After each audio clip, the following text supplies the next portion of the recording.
celebrating the Tigrayan festival called Ashenda, a festival honoring womanhood and female strength and joy. This year, the meaning of Ashenda has taken on even greater significant meaning due to the war which has been completely hidden from the world for the last 2 years, where an estimated 100,000 young women and girls have been victims of sexual violence. In November 2020, the Ethiopian government waged war on its own citizens in the northern region of Tigray, where starvation is being used as a weapon of war against the people of Tigray. All internet and phone communications in the region have been disconnected, and we're still unable to contact our loved ones.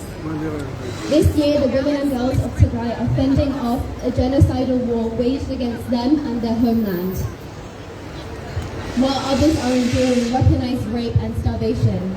It's at the backdrop of such agony that we're marking Ashenda today. Since it's impossible to travel to Tigray, today we are bringing Tigray to us. The siege on Tigray has seen thousands of women and girls subjected to the most gruesome cases of sexual violence. So today we are using Ashenda to send a message to women all over the world.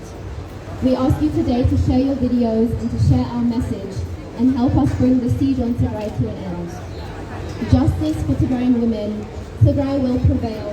Thank you and have a lovely day.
الشيء يكاد اللي سركسينا زلنا بزه ملكتي محلالة فلو سلزيت عندي زدل ملكت من علافي خافتي زلنا يو ويدما بدراشيون ዳስ ንገብሮ ውፅኢና ናብቲ ማሕበረሰብ መልእኽቲ ንምሕላፍ እዩ ናይ ሎማዓንቲ መልእኽቲ ክልተ መልክዕ ዘለዎ እዩ እቲ ቀዳማይ ኣሸንዳ ደቂ